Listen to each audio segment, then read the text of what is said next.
Hi there, good morning, and welcome to the next installment of making mannequin heads into planters. So, this morning, my plan is a couple of things. We are going to glue this side on over here like we did the other one. So, the other one was the experimental side, right? See if this is going to work. I used my super glue, my thick version of it, thick viscosity, which is great. So I guess I looked up like what this actual cyanoacrylate, acrylate. I don't know. I have no clue how to pronounce it, but it's cyanoacrylate. Yes. The cyanoacrylate works really well. I don't know why I suddenly have like some sort of weird European accent with it. Like, not that European accents are weird, but my version of it was weird. It worked very well and bonded the two surfaces extremely well. So I have a little workspace here that is kind of gross. There we go. I realized that I probably, well, I know I should have, especially if I'm painting in this area, my normal setup for painting, but it's kind of like, whoa, this is slapdash, let's go. Ooh, the sun is coming through. I will be blinded for a little while. So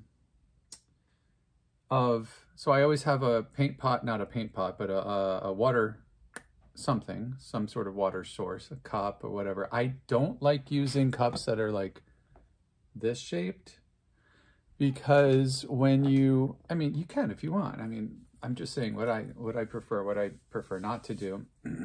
I do like taking bottles, cutting them off, using them for water, for paints and stuff. That way, when it gets all crapped up, if you want to just let it dry out or whatever, you know, if you're working on a project and you to finish up your brushes and you can just let it go, it doesn't matter, because then you just recycle the rest of it.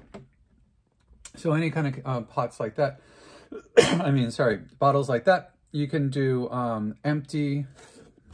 Whoop, okay, well, that was the tape that we used for the black tall one, tall mannequin head that we see over there. I'm all congested this morning.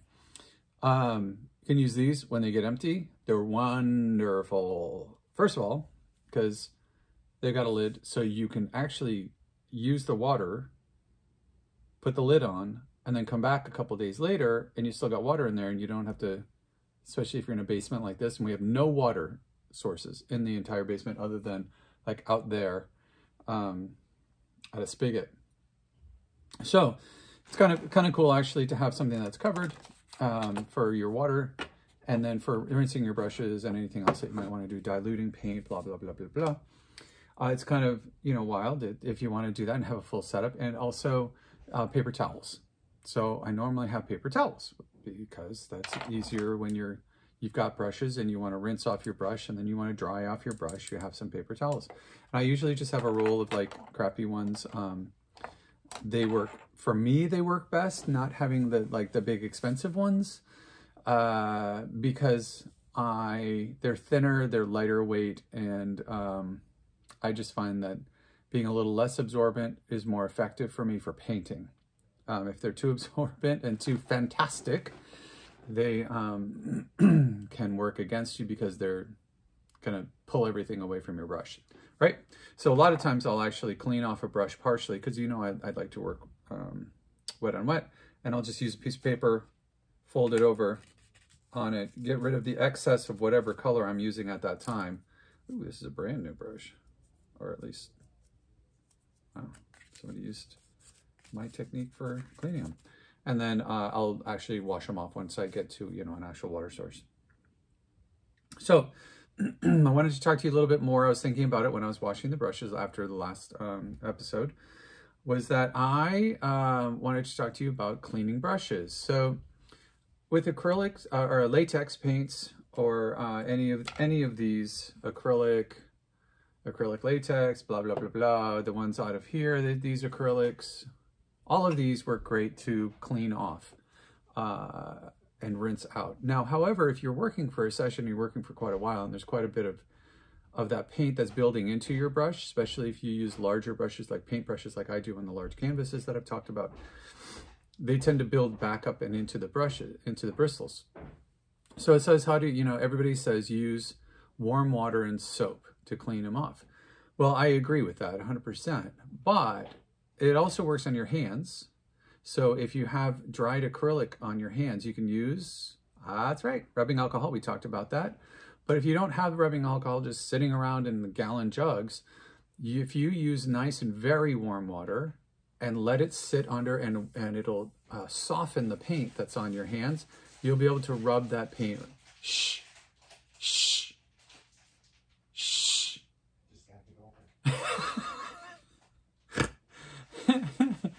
Larry's workspace is over there, and he just came down and he's going to put some Lego together, and you can hear him. So I'm just giving him crap. He's got his crinkly bags going on over there. Oh my God, it's so crinkly and loud.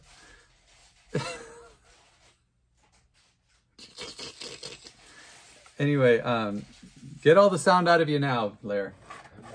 He's done. So anyway, so you can do that on your hands and on anything that on most surfaces, other than fabric and things, it'll take it out like that. Fabrics tend to hold on to acrylic paint.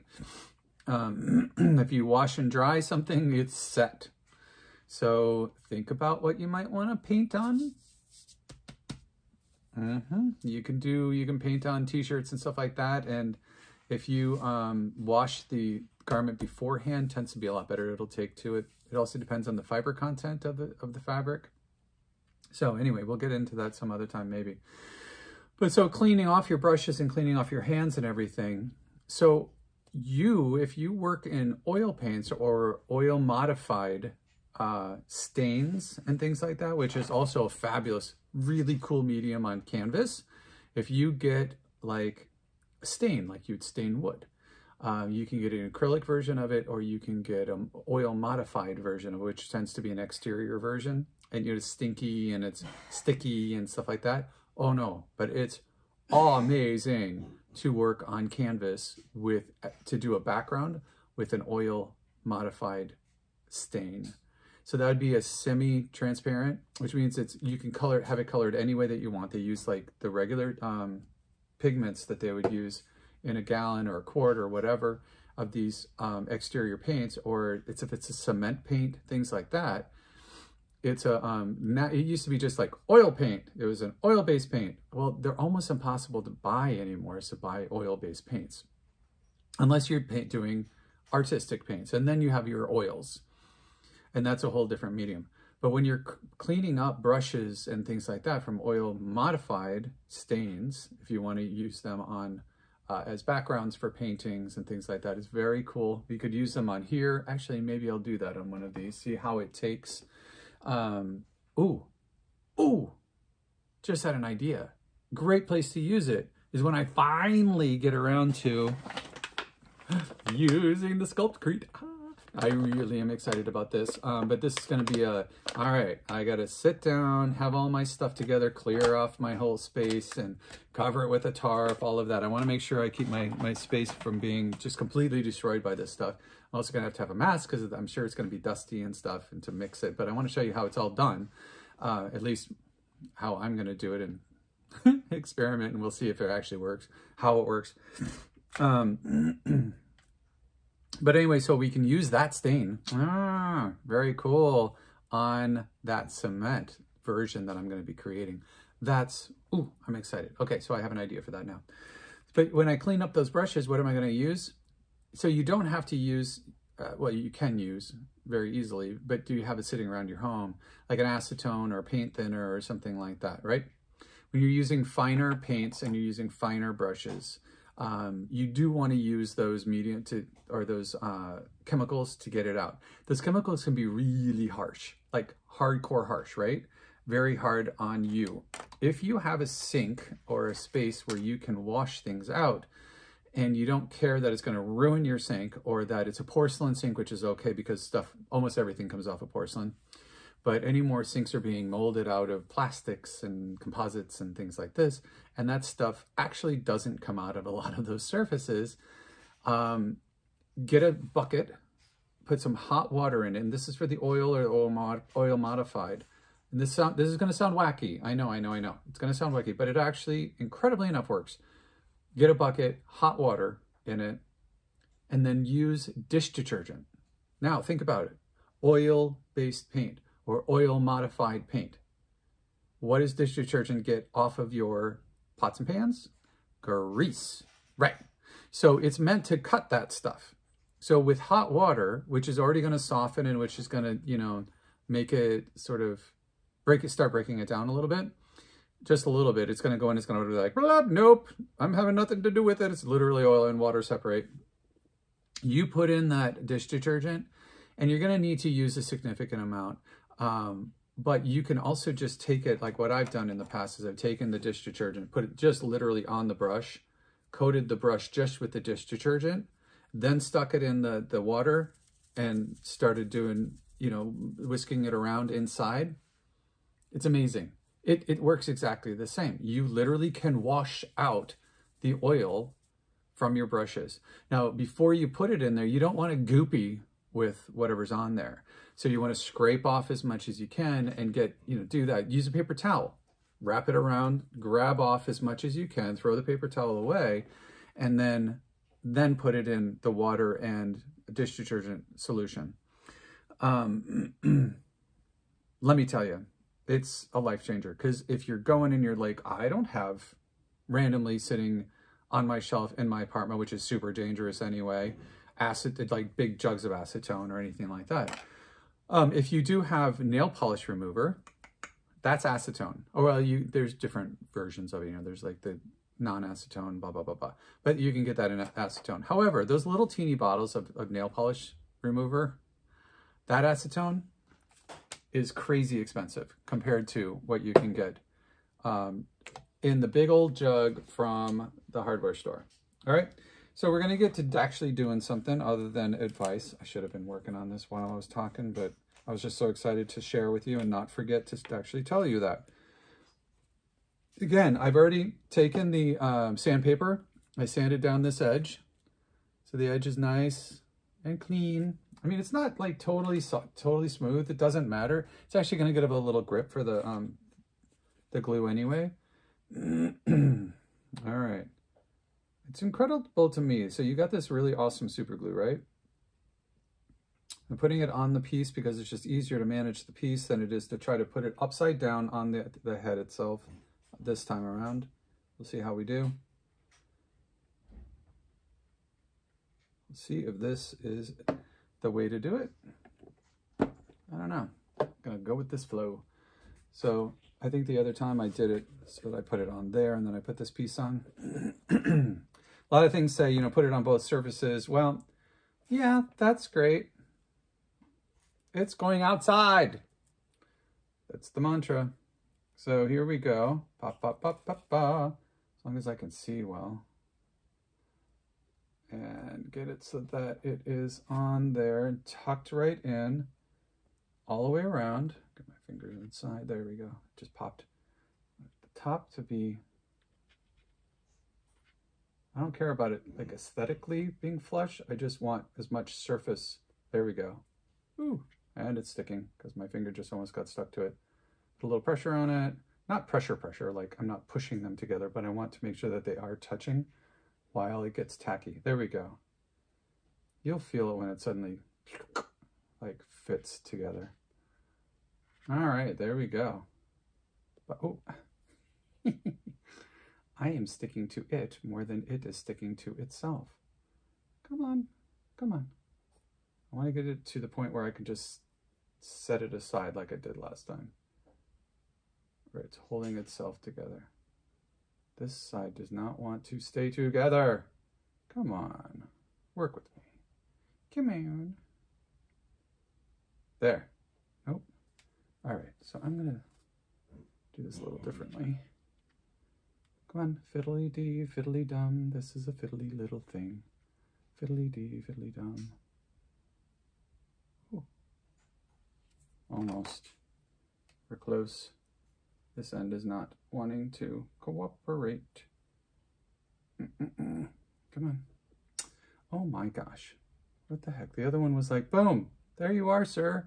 I am in the correct place. This one's like, no way, man. I'm not going. I'm not going. I'm not doing what you want me to do. Oh my gosh. I think the more I fiddle with it, the worse I'm making it. But I gotta have all these surfaces, or at least that top surface all touching. As much of it as I can get. Right? Right. There. Oh, shh. Well, poop. All right, the more I fiddle with this, the worse the glue is going to work. Come on. I get one end, and then the other end doesn't want to do it. Ow. And I'm gluing myself to it. So let's do this. Let's plan on doing this one in stages. Let's adapt and not try continuing to fiddle and do the same thing with the same result. So it's not wanting to cooperate with me. So I'm going to get as much of it, together as, there we go. That's kind of, all right, it's there. So what I'm going to do, it's there poorly. Like I said, I don't really care aesthetically, like how it looks. But I want to make sure that it actually sticks together. So I've got some places where it's definitely together. So what I'll do is I'll set that aside and let it dry for a while. Now that I've got it all over my fingers, sticky fingers. And I was hoping to actually get to glue stuff on the rest of them, but we're not going to do it. We'll work on this one. Actually, oh, you know what I wanted to work on? So I want to work on these two. Which one should I work on? Should I do some fine painting on him? He needs to sort of the next layer starting. I'm going to do his ears, maybe something around the back, like something. Let's leave him a little bit. She is in process still. I want to add some color to her, not color, but some more metallic to her. I've got silver paint. I'm not sure if I'm going to use the silver because I really like, she's like super almost done. It feels like I just need something else to her. Something cool and funky to add to her to brighten her up a little bit, or I don't know. But I like where she's gone a lot. She could be done. I know she could be done. I could just be like, yeah, and that's it. But I just want one more. I think I'm going to do these panels here. Anyway, I don't know. I'm still not sure. But we do have this one. Let's go with this. All right. So we got the coat of that on. I'm going to put more of this one is called Bright Copper. This is the one I'm almost out of. I do have actually, oh my God, my eyeballs. Something bronze. Oh, it's just bronze. It's a set of numbers. I do have bronze in this. Oh, you know what I did want to show you is the bottle for the Martha Stewart. As I was going through these, I was thinking about how she's got these amazing colors. Her series says, I don't know if she still sells them, but this is what they look like. So the color of the paint is what you see through the bottle, which I really rather like. I like it when they do the clear bottle, well, not clear bottles, but at least so that you can see through them. You can see the color of the paint that you're grabbing. You don't have to go off a label or something like that. But the Martha Stewart series of these little paints, craft paints, is great because they're in really nice amounts of paint where you can really get some work done on it. See, I don't know that I'm going to have any more left in this. Oh, God. So we'll go with another color. But I like the colors that she has out there. So the debate now is, that I had with myself, is when I was looking at paints. Oh, this is very similar color to what we had. Oh my gosh, I put out way too much paint on there. So what am I going to do? Because I don't really like wasting paint, especially good paint. This is the bronze color. It's a little bit different from the copper. Obviously, it's not as orange. So I don't want to waste all this paint. So right from the beginning, I can always put out more. But I'm just going to pull some paint up and put it back in the jar. I know it seems fiddly that I'm going to do that, but I really don't want to waste paint. I like, especially when it's like really paints that I like. Waste not, want not. What a weird statement. So should I leave it the way it is? I kind of like it. It's almost like an H. So maybe this bronze, that's what I just put down, right? Bronze? Because I have gold. Yes, this is the bronze. The other one is the copper. So bronze is going to be another copper, another color that we're going to use. I have silver, but I also have gold. So I'm going to put gold in here because I've got copper, copper, copper. So the gold is going to balance that out here. I can use bronze on the large section, or should I do gold on the large section? So let's do a little planning here. I like the bronze, maybe the bronze. Ooh, I'll do gold in here. There'll be gold here. Bronze here. It's gonna be on the back. Maybe I'll do like a flash of just, oh, I don't know. Oh, shoot. Maybe the bronze needs to go here because that's gold. Bronze needs to go here. All right, and then this will be gold up here. Still not sure what this is gonna be. Maybe I need to do that in silver. Well, that's a big old chunk of silver there. Gosh. This should be bronze. Gold. Maybe I'll do gold here. I'll do gold here. Bronze will come in here. All right, let's put the bronze on here. Getting all the way up across the top. This is not going to cover. It looks like as good as well. So I'll put the bronze on. And the gold, I think, is not just gold. Oh, it's bright brass, actually, which is a gold color, goldish color. Brass color is, bright brass is at least. The aged brass they have also in these colors, which I like a lot. So I'm just putting it on liberally and evenly because I am going to be going back and doing another coat, obviously, since it barely covers. Now I kind of like the fact that even with the 2 coats that we did in the last episode of the copper that I put on there, that it's not like just looking like a metal panel, but you can see some of the, like some places it went on super solid and other places it's a little bit see-through, opaque-ish, which I kind of like. You can see that imperfection through there. All right, so there's the start of bronze, and then we're going to put more bronze. Where am I going with it? Let's go down here. That'll balance it. Now the beauty of this is if I hate where it is, which I'm never going to hate it, but I'm just not, if I don't, not really sold on it, or I don't like it. Oh, of course, now I need more paint. Oh, let's put away this paint. I don't need this much. Yeah, well, famous last words. Like I said, I can always put more down. No problem. Squeeze. Oh, come on. There it goes. Yep. All right. Little by little. Ooh, that's a pretty, I like the difference in the color. Make sure I'm not getting paint all over the other sections. Then I would have to already paint them. There we go. Put it on nice and light. So what I'm doing is I'm doing single strokes. I'm not going back and forth, back and forth, back and forth.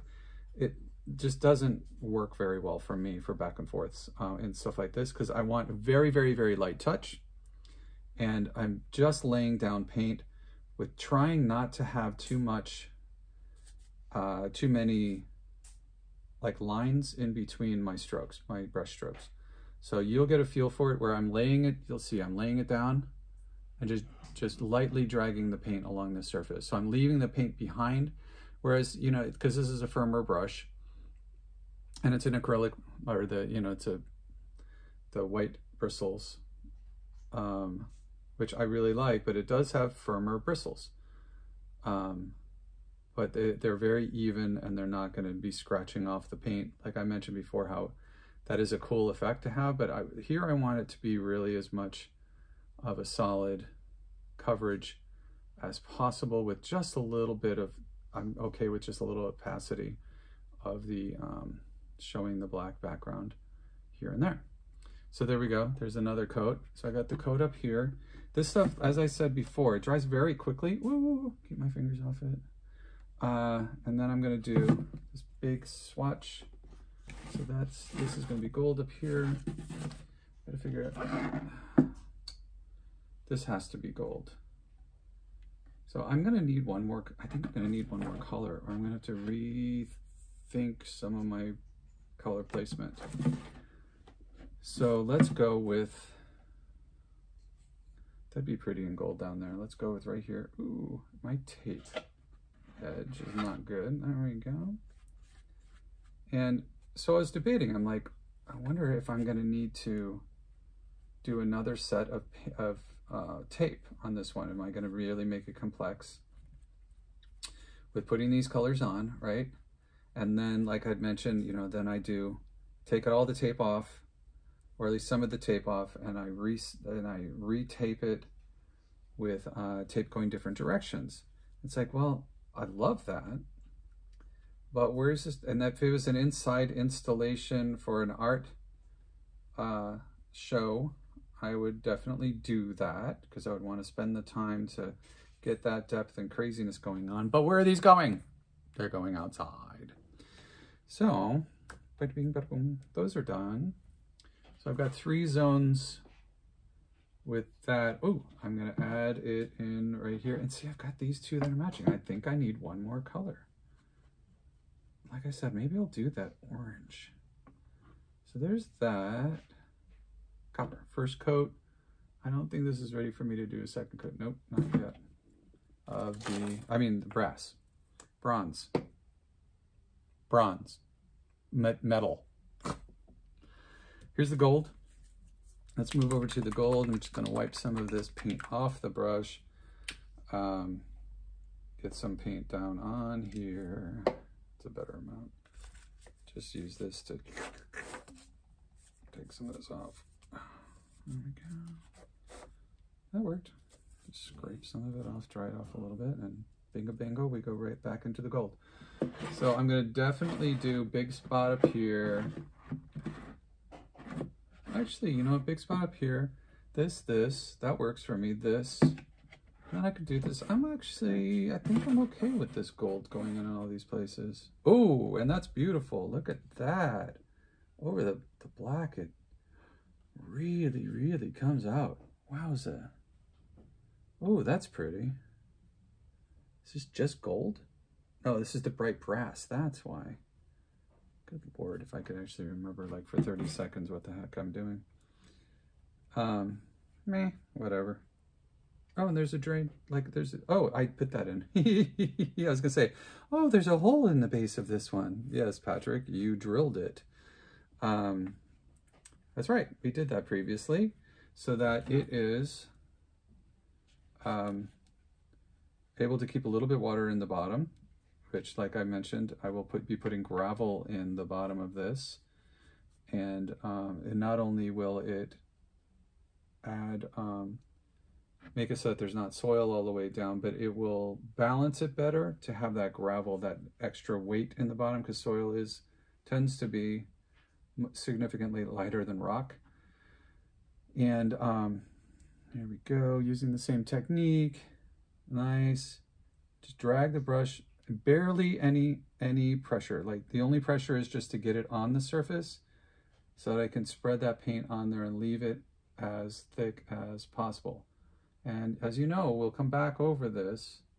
I could use a much wider brush, but you know, I don't need to with this. I like varying brushes when I do, you know, real art at times, because it does give you a different texture on the canvas. There we go, that's good for first coat, brilliant. So here we go, second coat. Oh, that bright brass is really pretty. That is cool. That is the good balance that I needed. That sort of extra little oomph coming in. I don't know why I have my, oh, because I glued. Like, why do I have these glasses on? Why is it so hard to see with all the glare? Because I have the glasses on. So the last episode, let's talk about the last episode. Can we talk about the last episode? Let's talk about the last episode. Sorry about getting so heady. Well, I'm not sorry, actually. But I do apologize if it was boring as heck. And me getting all waxing philosophical. This is where my brain, and that's what this is all about, is sort of a view into my brain on the artistic side and the other sides. This is the beauty of art for me. It allows me not just artistic space, but it gives me, my brain, a sort of freedom and allowance to really think about really random stuff. It's very meditative for me. So that's why I wanted to talk about it, is that I don't know if you've ever meditated in your life. Some people, they're just like, and what am I doing sitting here doing nothing? Well, you're introspecting. Meditation can be guided. Lee does guided meditations, my hubby, that are really, really cool. And guided meditation is how I got into meditating, because I thought it was very sort of foreboding and overwhelming too. It's kind of like, all right, you're sitting there and fidgety, active mind, overactive mind, not overactive. I mean, I don't think there's ever an overactive mind. It's how do you manage the activity that you have, which can, feel like it's overactive, overwhelmingly active. I think that's more, maybe a better description. So how do you, because God knows I have an incredibly active mind, and I was like, when those definitions of ADD and ADHD came out, it was like, oh, well, I can relate to all of that and the descriptors. How do I manage that? Well, for me, it was only debilitating when I was doing anything other than art, which is like a large part of a person's life. Unfortunately, for me, it was, I practiced as much as possible. When I was practicing, when I was doing any sort of art, when I was practicing music or anything like that, I had full focus, laser focus, like as in nothing else in the world. Hours would go by, and I was fine with spending hours in the practice room when I was at University of Maine. When I was in high school, all I wanted to do was actually just go in and practice. I didn't want to have to deal with history. I didn't want to have to deal with any other topics. Now I actually enjoy, well, history not so much, but that's for other people to love and cherish. Not so much for me. I do enjoy like math stuff, oddly enough. Not math. Like people, like my nephew Sebastian is a math person. Incredible brain on that boy. Young man. He's 25. He's not a young, well, I guess he's still a young man. But I love physics, so I really enjoy physics because it's about sort of real things and the mechanics and the workings of things. And that's where my brain goes, yes, I get it. But so all those other topics were kind of like, well, my attitude was always, why do I have to learn this? It's not going to help me. It's not going to be any effect on my art or my music, blah, blah, blah, blah, blah. Until I had one professor in college who taught a course and in music history, incredibly enough. I was like, oh, snoozer, but I have to take it as a core requirement. And what he did, brilliant. This man changed my life, like significantly changed my life and my view. He took music history, and instead of putting it in a bottle of music history, not related to anything else in the freaking world, he related it to world history. In this time, when Handel was doing this, this was going on in the rest of the world. So you learned about all this other stuff, even if you didn't want to, about the rest of the world. This is what was going on musically. And I went, this is how it relates to the world. This is how things, instead of it being in a bubble of music history, which is how it was always taught to me before, which didn't make any sense. And I was kind of like, why do I need to know this? when I looked at it at sort of a global sense and a humanitarian or a human sense of time scale, it was suddenly amazing because it shrank everything. Whereas music historians in the past, for me, professors were, this is the whole world, but it only entails 400 years, you know, something like that. And you're just like, all right, so this is like from, you know, like prehistoric era we're talking about music started, and that, no, they're just like teaching from classical music forward, right? So that was a like a super aha moment, made me actually sit up, listen. He was also just an excellent professor. He was very engaging and really into what he was doing, but not in a way that was disconnecting him from his students. It's very cool. That was at University of Missouri, Kansas City, Conservatory of Music and Dance. It's a very long title of the school. Many, many, many years ago. So here we are. We've got all of the four main colors on her, on him, on it. And that's the coding, and that's this episode. I hope you have a wonderful day, and keep loving. Bye. Oh, subscribe. Click subscribe. Share it with your fans. Thanks. Bye.